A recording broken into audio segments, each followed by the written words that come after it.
Баршаңызға сәлем, менің каналыма қош келдіңіздер. Өте керемет пайдалы әрі диеталық таңғы ас рецептімен бөлісемін. Ең алдымен бастамас бұрын менің каналыма тіркеліп, қоңыраушаны басып қойды ұмытпаңыздар. 250 мл стаканмен өлшеп алынған 100 грамм овсяны саламыз. Сосын оған бір жұмыртқа, жарты шай қасықта тұз. 150 мл сүт құямыз осыған. Енді осыны жақсылап араластырып аламыз.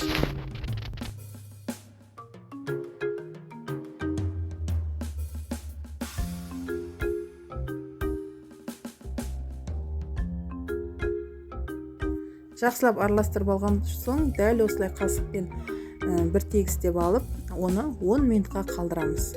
10 минуттың арасында біз асқабақтарымызды жақсылап тазалап, жуып, үкіштен өткізіп алатын боламыз.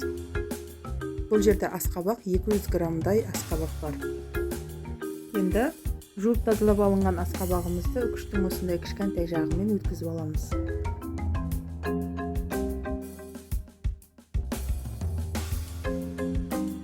Құрметті көрермендер, алдағы уақытта керемет лайфхактарды және де жаңа рецепттерді, бір ерекше тағамдардың рецепттерін өткізіп алмау үшін менің каналыма тіркелмеген болсаңыздар, міндетті түрде тіркеліп, қоңыраушаны басуды ұмытпаңыздар. Мінекей осындай көлемді асқабақ шықты. Енді осыған 10 минут осылай тұрған овсянымызға саламыз. Байқасаңыздар, овсяны ісініп, жұмсарып қалды. 50% пісіп қалды десек те болады овсянымызды. Міне осындай ісініп шықты. Жақсылап араластырып аламыз. Бұған шекер қоспаймыз. Асқабақтың өзінің тәттісі бар. Яғни тәтті асқабақ. Егер қаласаңыздар, бұдан да тәттілік болсын десеңіздер, кішкентай бір шай қасықпен 2 шай қасық шекер қосып жеңіздер. Мен шекер қосқан жоқпын. Міне осындай табамызды майлап аламыз. Көп май қажет емес.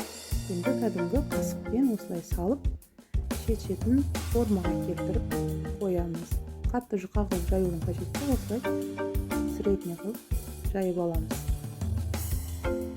Енді бұны сіздер қалай ат қоясыздар, өздеріңіз білесіздер. Оладьи дейсіздер ма, әлде котлет десек котлетке ұқсамайды негізі.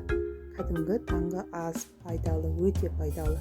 Асқабақтың пайдасын, овсяның пайдасын өздеріңіз білесіздер. Сол үшін міндетті түрде жасап көріңіздер. Егер балдарымыз тәттісі болмаса жемейді ғой десеңіздер, шекер қосып дайындап берсеңіздер болады. Негізі бұл тез жылдам піседі. Осылай бір жағы піскен соң екінші жағын оңай осылай аударып аласыздар.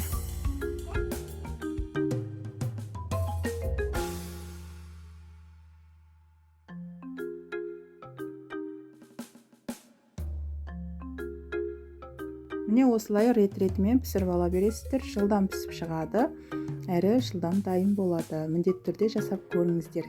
Егер рецепт ұнаса, лайк басып, комментария жазуды ұмытпаңыздар. Өте пайдалы таңғы ас дайын болды. Қазір сіздерге осыны бөліп көрсетейін. Мінекей жұмсақ болып, керемет болып шығады. Бізге бір жасағаннан ұнады. Сіздер де жасап көріңіздер. Әсіресе диета ұстап жүрген қыз келіншектер үшін таптырмас таңғы ас болсын.